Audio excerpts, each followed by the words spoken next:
My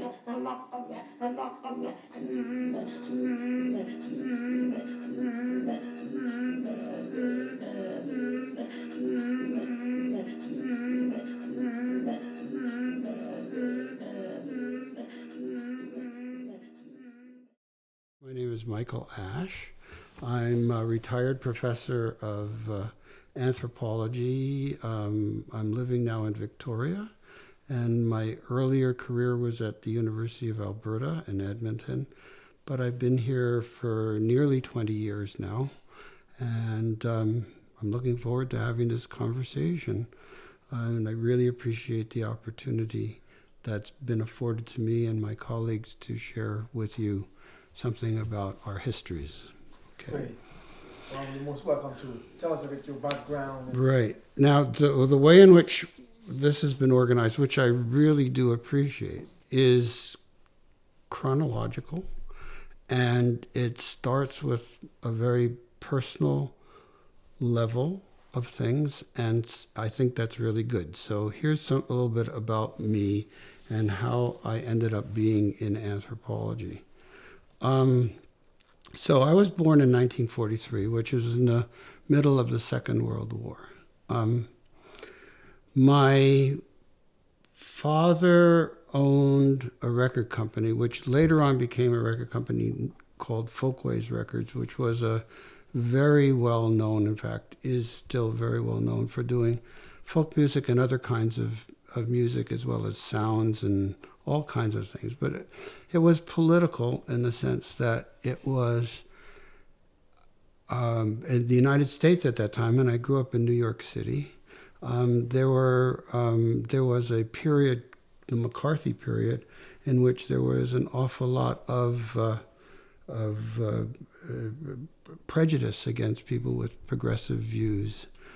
And my father, his company really enabled people who had those kinds of views to have an opportunity to express themselves, because they were blacklisted from the normal kind of radio and recordings and so on and so forth. And he produced them. And he also did a lot of work on the early kind of American folk music, which became so popular. And by the way, just on the side, he has, his record company had, I don't know if it still has, the largest number of Canadian folk recordings, including Quebec. He had an awful lot of material from Quebec. That was his orientation. So I grew up in that kind of a world, and I remember at a really young age being followed around by FBI agents, and went to a school. It wasn't me, but it was actually this boy who was a couple of years older than me, but he happened to be the son of the chairman of the Central Committee of the Communist Party, and we were at this camp or something together, and the FBI just followed us. It was weird, but anyway, that's true. And I grew up in a very progressive kind of situation with the school that I went to was the teachers in the school were not permitted to teach in the public school system because they wouldn't say they weren't communists, although most of them weren't, but they wouldn't say that.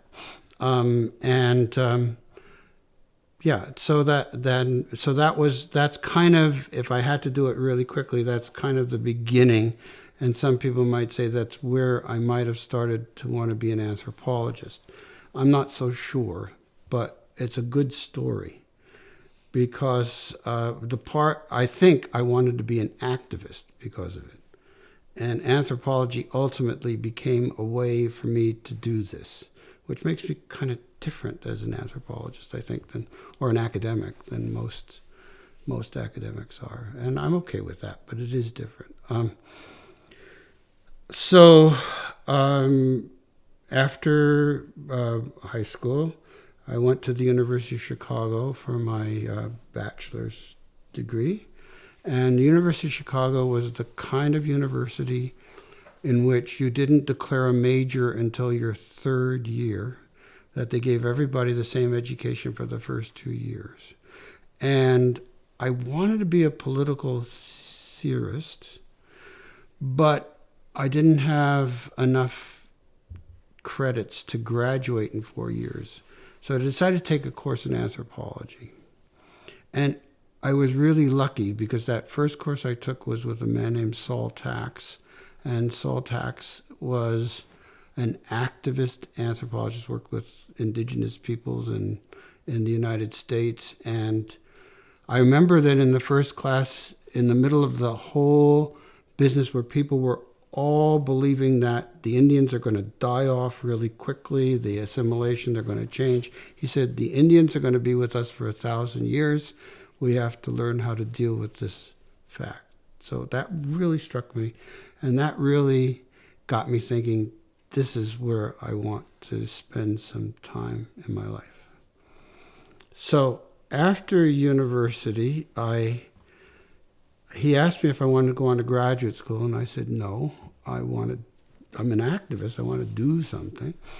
So he put me into his project in Oklahoma with Cherokee, which was an interesting project in that the issue he was trying to address was that in the case of the Cherokee, there was a war around the time of World War I, and it ended in a treaty, and those Cherokee who signed the treaty became Cherokee, and those who refused to sign, because it was a capitulation treaty, lost their status and became whites. And so he wanted to show that there were all these Cherokee around who spoke Cherokee, who lived in that kind of lifestyle. And so he started a whole project around getting Cherokee introduced into the schools, around having advertising in Cherokee on the radio and watching, and so on, that kind of thing, promoting Cherokee. And so I went down to be a part of that. And they asked me if I would put together a folk festival with Cherokee black music. That's what I was supposed to do. But Lyndon Johnson called up the troops, and I was reclassified 1A, and it was too soon for people like myself to know that you could go to Canada, because that didn't happen until a year or two later. And so the only alternative was to go to graduate school. So that's how I ended up in graduate school, because Columbia admitted in the middle of the year. So if they hadn't, I probably wouldn't have gone to Columbia.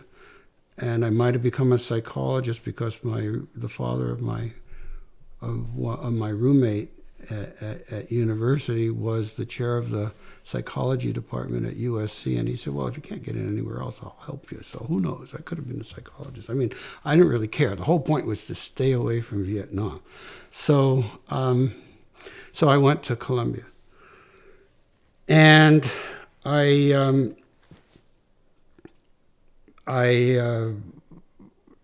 Columbia was a place that was politically, I don't know what Laval is like, but I imagine it might be somewhat similar. But there are major universities in the States, maybe not so much in Canada, where you walk into like they say at Berkeley, you walk down the hall for the first time and everyone looks and sees what door you open. And when you open that door, they say, you're in that faction, and you can never get into the other doors, right? Well, Columbia was kind of like that at the time. And the leader of that kind of thinking was a guy named Marvin Harris, whose work you would know. I'm not sure students now know of it, but The Rise of Anthropological Theory, which was a full-blown attack, although you wouldn't know it reading it from outside, on people like Margaret Mead. And those were the people who were the central figures at Columbia.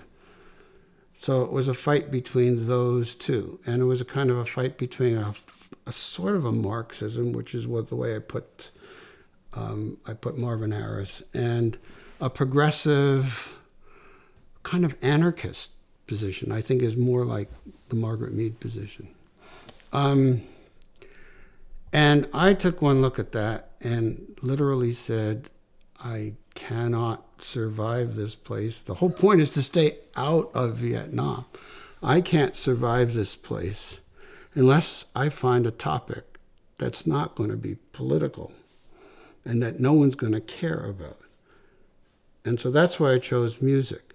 So it wasn't that I loved music, although I do, but I'm a musician. I can play music. I've listened to a lot of music. I can learn how to do transcription. I love linguistics. And there was an interesting intellectual problem that I could deal with, which was the methods of composition. How do these people compose music? And what's the grammar with which, because that kind of linguistics was very hot at the time, and I found it quite useful to use some of that stuff. So that's how I ended up in the linguistics and in the ethnomusicology end of things. And as I like to say that the best thing I ever did was train. There's this ethnomusicologist who I trained who's really wonderful. Her name is Regula Qureshi, and that's the best thing I ever did in ethnomusicology. But my interest was political, absolutely political, right from the get-go. And I really didn't like what Marvin Harris's point of view was at all. I was way more sympathetic to the Margaret Mead side of things, but this was 68, and Columbia in 68 was all about a form of revolution with which I'm not very sympathetic, but was very, very popular, which is really where the yuppies, is it the yuppies? I don't know. Who are the people who are just about retiring now? Anyway, whatever that, I don't know. Anyway, well, those people started. So I remember the college campus in 68, and I have photographs of it I found, where the leadership is saying, we're the most revolutionary generation in history. You can't trust anyone over 30 and all that stuff. And I didn't like it. Baby boomers. So, and I didn't like that at all.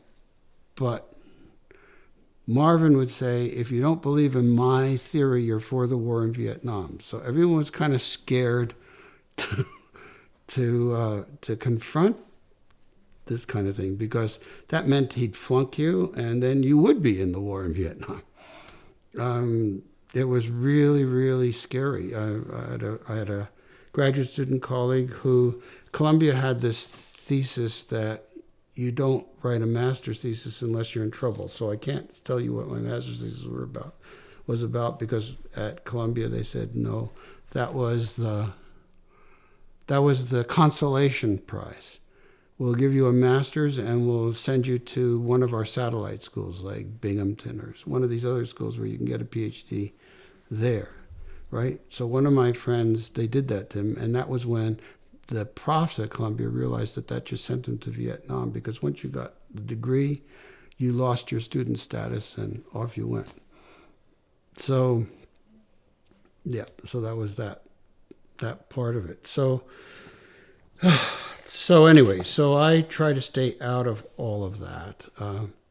And when I finally went to the North, and I'll talk about that in a second, I didn't think I was going to finish my PhD. I really didn't. I was just happy to get out of this political mess. And the U.S. government was paying me $6,000 to go to Canada. Holy man. What could be better? What could be better than that? So I really wasn't sure I was going to continue as an anthropologist. So let me think. So you asked me about what were the big theoretical issues when I was in graduate school. That's one of the questions, isn't it? Yeah, okay. So, as I say, Marvin Harris made cultural materialism a big issue. All right? And cultural materialism, for those who care to know about it, and since I've mentioned it, and most of you who are hearing this and seeing it won't know, is a form of Marxism in which, and I could spend 20 minutes describing this, so if you don't understand, it's fine, it's not that important, in which the dialectic is removed. So it's a very mechanical form of materialism in which one set of I won't even want to say relations, but they would use the term, of economic relations somehow overwhelms another one, and history marches on, and we get more and more progressive, and then we get to this period of capitalism, and then we have this transformation beyond it. So it's a very mechanical kind of thing, and I really disliked this. Now, one of my colleagues is someone you, and I'm speaking here of the people at Laval, would know, because he's done his whole career in Paris, is Jonathan Friedman. And so Jonathan was the real antagonist of Marvin Harris. And if you know him, you know that suits his personality quite well. And he wrote this really wonderful piece, the title of which escapes me, Marxism, Structuralism, and I don't know, and Vulgar Materialism, I think it's called, in which he just took down Marvin Harris completely. And what he was writing is the theoretical stuff that I found the most interesting. So I was greatly influenced by structural Marxism. Godelier in particular was really, really important to me. And Lévi-Strauss, who only made a couple of political mistakes, and if he hadn't made those mistakes, and they are very serious errors, I think would still be recognized as one of the great political theorists of the 20th century. But the idea that women are objects, which really screws up his argument terribly. And I know why he did it. I mean, I know intellectually why he did it regards to the belief system. Because he's trying to create a condition which is like Hobbes's condition of the state of nature. So he wants there to be competition over a scarce resource. Because that's what... Anyway. But it really doesn't work. It really destroys his argument. It's much better to think about things as marriage partners and alliances between groups and agency amongst all the players. It makes the argument better. And then, of course, he was on the wrong side of the 68 revolution in Paris. So between those two things, you can't win. So I think, and then he got the takedown by Derrida, which I personally consider... Oh, good, this is going to go on record forever. I personally consider it to be one of the worst pieces of junk I've ever read, which is, was it Of Grammatology? Is that it? Yeah. Where he actually argues by adjective that, using the word rape to describe the fact that Lévi-Strauss asked the children for their names. Really? You had to choose that word? Is that, of all the possible words you could use, is that really the one? Except if you just want to tell you just want to put him down, right? And of course, Lévi-Strauss deserved to be put down because Tristes Tropiques was so popular, right? But then if you're an intellectual like Derrida, why take him down on a popular book? Take him down on elementary structures. Don't take him down on a popular book. Anyway. Never have any time for Derrida, partially because of that. So I went to the field with that. And in particular, the important part of that whole thing was the first 6 chapters of elementary structures. So if I had influenced by one thing in my career, it'd be that. If there were 2 things, it'd be that and the structural Marxist way of imagining the possibility that there can be more than one mode of production at the same time. Those 2 things were very central to my early work. exposed, and the first one to my later work. But my early work was all about this idea of articulation of modes of production and the importance of that. And unfortunately, I don't know what happened in France and French. In Quebec, but then I have to say in France because they do a lot of stuff. But in the United States, which I have to say because Canada is Canada, but the United States is the, really commands what's going on. It got taken down by Sherry Ortner and some others as being kind of a salon form of Marxism, and Wolf was really the grungy, political stuff. Wrong, in my opinion, absolutely wrong. But that our field is so small that once something gets to be popular, it just, like everyone else, is on the outs. There's one team that's the in group, and then all these other things get thrown by the wayside. And so that's what happened with the structural Marxist stuff. But I still think it's the best Marxist stuff. Okay, so where am I? You were in Columbia.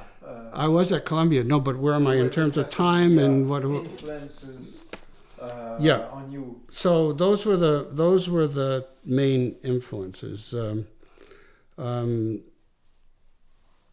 Yes.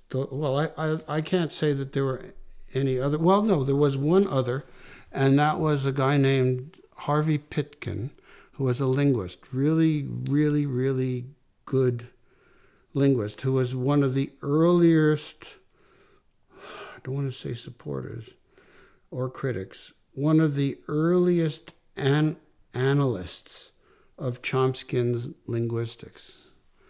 And I just noticed that quite recently what he said has now become part of a really solid critique of Chomsky. But he told us what was really good about Chomsky and how important it was. And again, this fits with structural Marxism, and it's just how all this stuff kind of fits so well together in the late 60s.